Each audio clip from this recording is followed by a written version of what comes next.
Ready হয়ে গেছি, আমি মেয়ে দুইজনেই।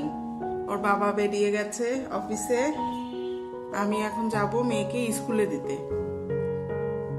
আজ মেয়ে সিভিল ড্রেসে যাচ্ছে স্কুলে প্রথম।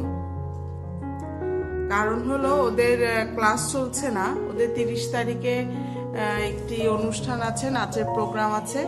সে নাচের প্রোগ্রামে রিহার্সাল দিতে যাবে আজকে। তারা ম্যাডামের কাছ থেকে পারমিশন নিয়েছে যে না, সিভিল ড্রেসে যাওয়া যাবে। তাই আজকে সিভিল ড্রেস পরেছে, পরে সে খুব খুশি। এখন যাচ্ছি তাকে স্কুলে দিতে। তাহলে চলো তোমরাও আমাদের সাথে স্কুলে চলো, একটু পড়াশোনা করে আসি আমরা সকলে। এই দেখো সিভিল ড্রেস পরেছে, কিন্তু ব্লুই পরেছে সোয়েটারটা, কিন্তু স্কুলের সোয়েটার তো রেড রঙের।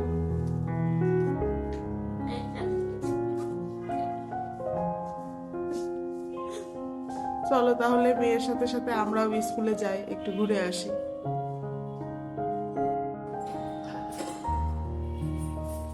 এই যে মেয়ে কালকে স্কুল থেকে বানিয়ে নিয়েছিল, এটা বলে আবার আজকে স্কুলে নিয়ে যেতে হবে।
আমি এখন মেয়ের স্কুলে চলে এসেছি। ওদের স্কুলে আজকে আবার কিছু একটা প্রোগ্রাম আছে, সেই প্রোগ্রাম উপলক্ষে স্কুল আবার সাজানো হয়েছে। আর সব বাচ্চারা মাঠ দিয়ে দৌড়াদৌড়ি করছে। এখন একটু পড়াশোনার চাপ কম, বাচ্চা কাচ্চারা খেলাধুলা, চিত্রাঙ্কন প্রতিযোগিতা, গান নাচ এগুলো নিয়েই একটু ব্যস্ত আছে। পড়াশোনাও শুরু হয়ে যাবে। তো চলে এলাম স্কুল থেকে, মেয়েকে স্কুলে দিয়ে আসলাম। বাহ, ঘর একেবারে ফাঁকা। মেয়ের বাবা অফিসে, মেয়ে স্কুলে চলে গেল। ঘরে এখন আমি একা, কিন্তু প্রচুর কাজ। ঘর দোর গোছানো, ফার্নিচার মোছা, রান্না বান্না জোগাড় করা, প্রচুর কাজ। প্রত্যেক দিন এই একই কাজ। তার ভিতরে আবার 1টা বাজলে আবার মেয়েকে আনতে যেতে হবে। 1টার সময় ওর ছুটি। হ্যাঁ, প্যারাময় জীবন।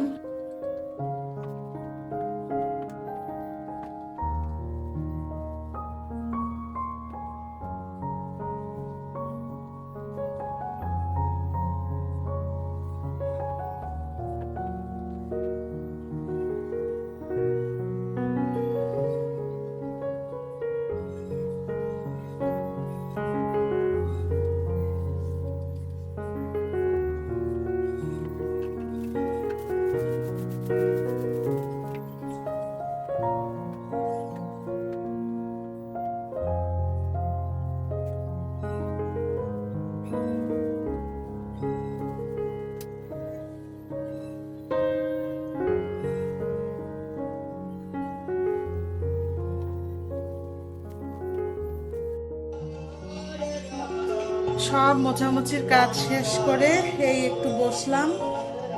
তোমাদের সাথে একটা জিনিস শেয়ার করতে খুব মন চাইলো। যখন বাসায় কেউ থাকে না, মানে মেয়ে স্কুলে, মেয়ের বাবা অফিসে, তখন তো নিজে কাজ করি, তখন আমার সঙ্গী যেন কে,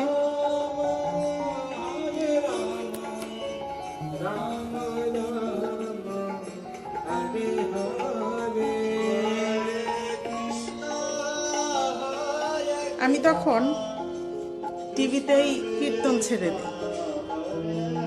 মায়াপুরে লাইভ দেখা যায়, লাইভ থাকলে লাইভ চলে, না হলে কীর্তন ছেড়ে দেই।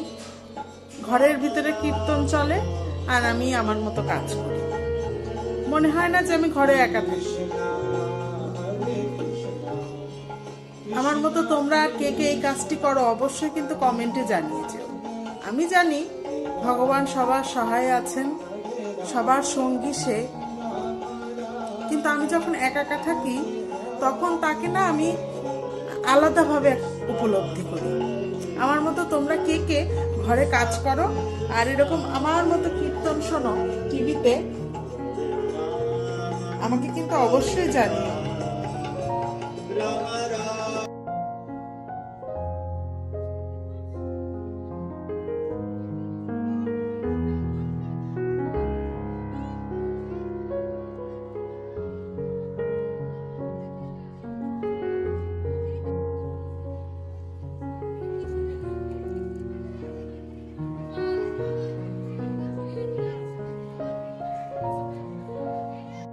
এই দেখো আমি ছাদে চলে এসেছি আবার। দুপুরে খাওয়া দাওয়া শেষ করে একটু রেস্ট নিয়ে তারপর স্যার আসবে, সেজন্য একটু লাস্টবারের মতো রিভিশন দিয়ে নিলাম। যেগুলো স্যার ধরবে বা লিখতে দিয়েছে সেগুলো একটু রিভিশন দিয়ে দিলাম। তো তারপর একটু ছাদে এসেছি, এখন 10-15 মিনিট পরই স্যার চলে আসবে। তো সেজন্য 10-15 মিনিট কি করবো, তাই একটু ছাদেই এসেছি। এই যে আমাদের সন্ধ্যাবেলার নাস্তা পানি।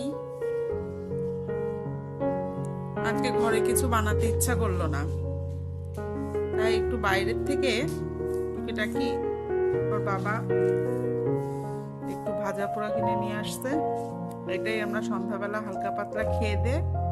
রাত্রে আবার রাতে রান্না বান্না আছে, আজকে রাতে একটা স্পেশাল রান্না আছে, তোমাদের সাথে শেয়ার করব। এখন বলা যাবে না, সিক্রেট।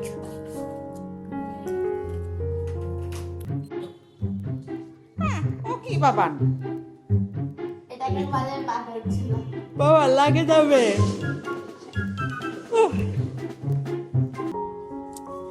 এই দেখো আমাদের আজকের কেনাকাটি। ফুলকপি, বেগুন, পাতাকপি, কুমড়ো। কুমড়োটা দেখতে সুন্দর। এই কুমড়োর যে সুন্দর রং, এই রঙের আমার একটা জামার দরকার। সবাই তোমাকে গোলাপ ফুল গিফট করে, আমি তোমাকে ফুলকপি গিফট করি। এই নাও। দেখছিস অলরেডি নরম হয়ে গেছে, বেশি সিটি দেওয়া লাগবে না। আজ আমি রান্না করব তরকা। আমার যারা ইন্ডিয়ান বা ভারতীয় বন্ধু বান্ধবীরা আছে তারা এই জিনিসটি সম্পর্কে পরিচিত, কিন্তু আমার লাইফে এটাই ফার্স্ট রান্না। আমি খেয়েছি অনেক, যখন আমি ইন্ডিয়ায় বেড়াতে যাই তখন খাওয়া হয়, কিন্তু আসলে রান্না করার বলো, এক্সপিরিয়েন্স বা সৌভাগ্য বলো, লাইফে আমার প্রথম। তা আমি যতটুকু ইউটিউব ঘেটে জেনেছি এটি বিভিন্নভাবে রান্না করা যায়, তবে আমি রান্না করব আজকে এক তরকা। তা আমি ইনফরমেশন মতো এটি 6 ঘন্টার বেশি ভিজিয়ে রেখেছি। অনেকে বলছে এটি ওভারনাইট ভেজাতে, কিন্তু আমার হাতে ততটুকু সময় হয়নি বলে আমি সকাল 12:30টার সময় এটি ভিজিয়েছিলাম এবং এখনই দেখছি অনেকটাই নরম হয়ে গেছে। তবে এটি প্রেসার কুকারে সিটি দিতে হবে। তাহলে দেখা যাক, তোমরা দেখো আমার রান্নার প্রসেসিংটা। কোথাও ভুল ভ্রান্তি হলে কিন্তু অবশ্যই ধরিয়ে দিও।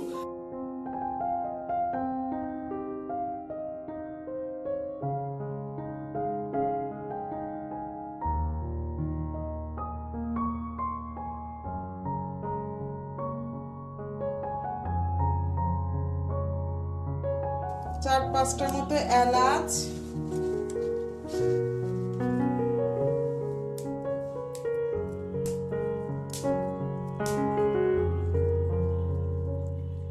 দারচিনি,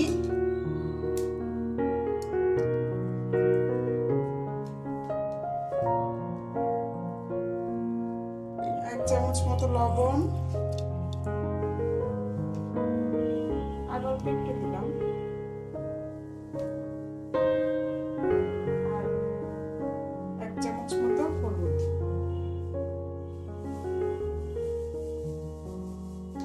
এখন এটি ভালো করে মিশিয়ে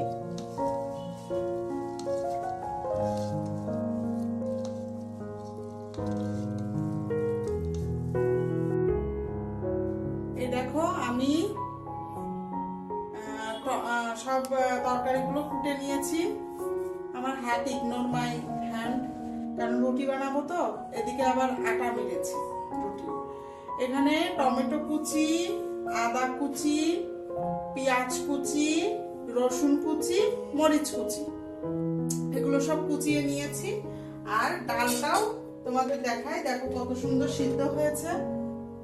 এই দেখো, মানে খুব বেশি জলও থাকবে না, আবার একদম শুকনোও থাকবে না, খুব সুন্দরভাবে সিদ্ধ হয়ে গেছে।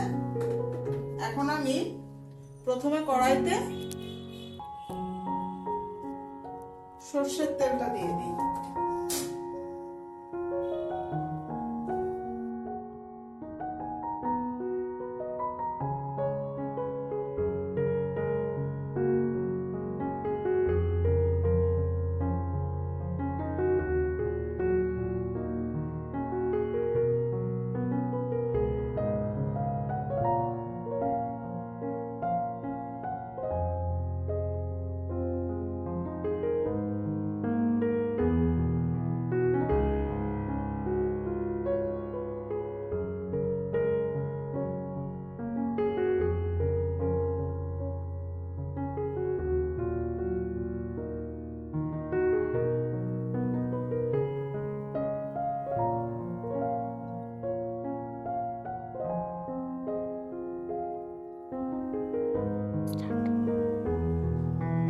এই তারকাতে দেওয়ার জন্য একটি স্পেশাল তারকা তৈরি করি। এখানে ঘি দেব,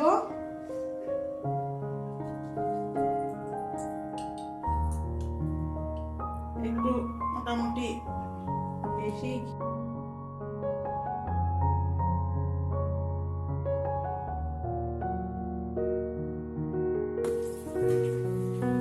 এটি এই তরকার স্বাদ দ্বিগুণ বাড়িয়ে দেবে।